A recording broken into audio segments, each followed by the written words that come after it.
O desejado de todas as nações. Capítulo 57. Uma coisa te falta.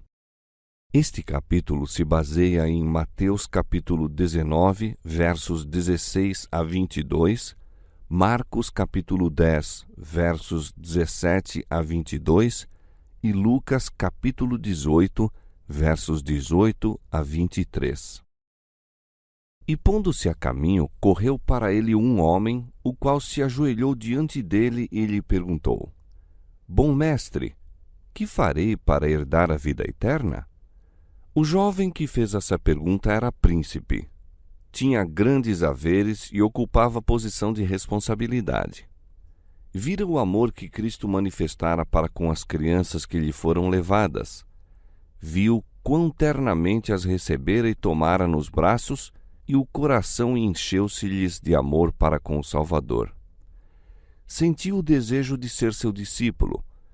Tão profundamente movido foi, que ao seguir Cristo seu caminho, correu após ele e, ajoelhando-se-lhe aos pés, dirigiu com sinceridade e fervor a pergunta tão importante para a sua alma e a de toda criatura humana: Bom mestre, que farei para herdar a vida eterna?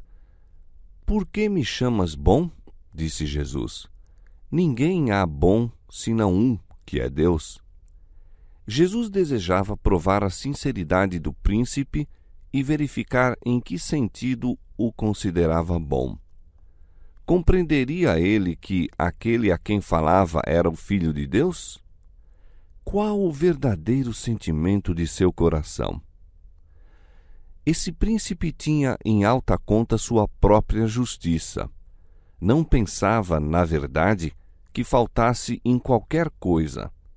Contudo, não estava de todo satisfeito. Sentia a falta de algo que não possuía. Não poderia Jesus abençoá-lo assim como fizera às criancinhas e satisfazer-lhe a necessidade da alma?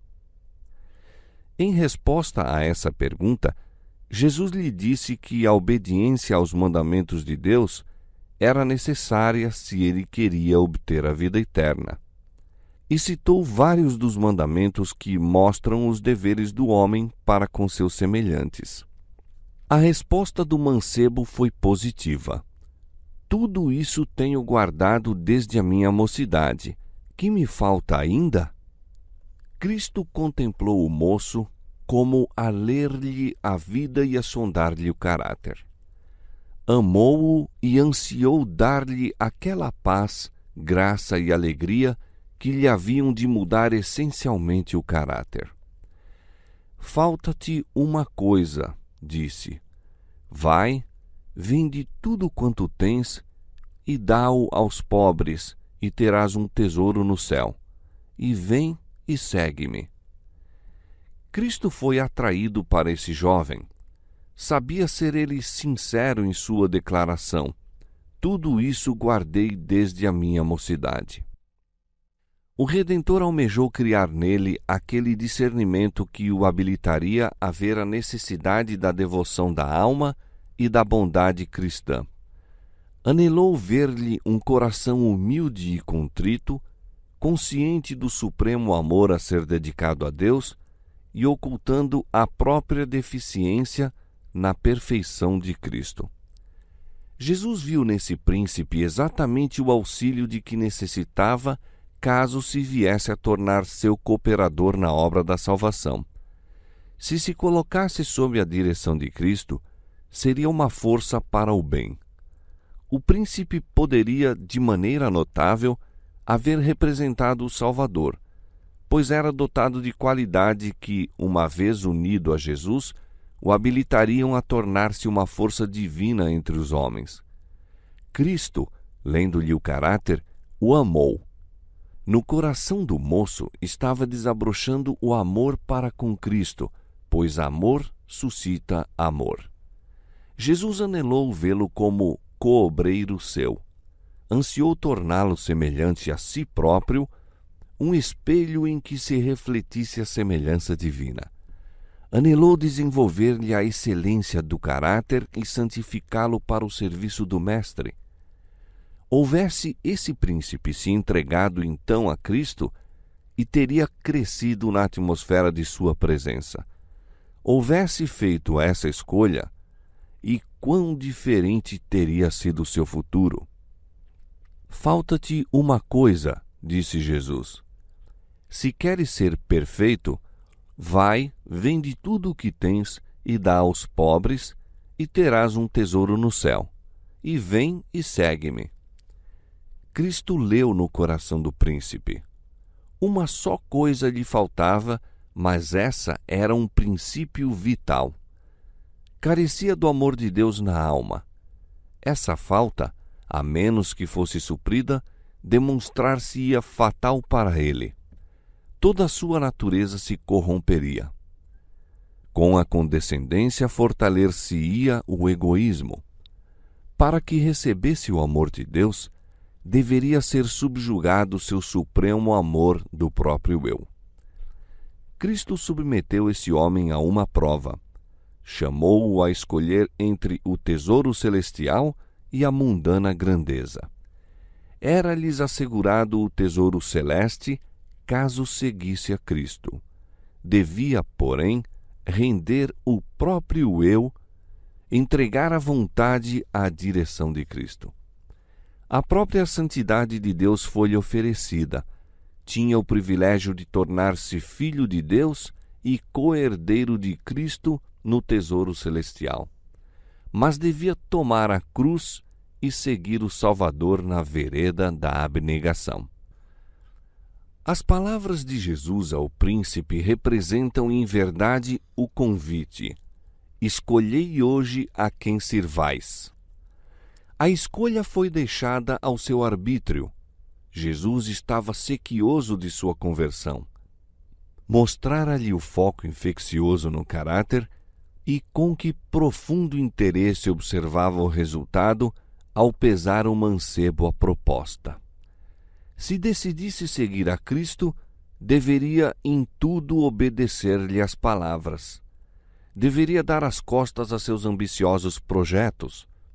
Com que vivo, ansioso anelo, com que sede da alma contemplava o Salvador o moço, esperando que cedesse ao convite do Espírito Santo. Cristo apresentou os únicos termos que poderiam colocar o príncipe em condições de aperfeiçoar o caráter cristão. Suas palavras eram palavras de sabedoria, conquanto parecessem severas e exigentes. Aceitá-las e obedecer-lhes era a única esperança de salvação para o jovem. Sua elevada posição e os bens que possuía estavam exercendo em seu caráter uma sutil influência para o mal. Se acariciados, suplantariam a Deus em suas afeições. Reter do Senhor pouco ou muito era conservar aquilo que lhe diminuiria a força e a eficiência moral, pois se as coisas deste mundo são nutridas, embora incertas e sem valor, tornar-se-ão de todo absorventes. O príncipe foi pronto em discernir o que as palavras de Cristo envolviam e ficou triste. Houvesse compreendido o valor do dom oferecido, e desde logo se teria alistado entre os seguidores de Cristo. Era membro honrado do Conselho dos Judeus, e Satanás o estava tentando com lisonjeiras perspectivas quanto ao futuro. Queria o tesouro celestial, mas desejava igualmente as vantagens temporais que as riquezas lhe trariam. Entristeceu-se de que existissem essas condições.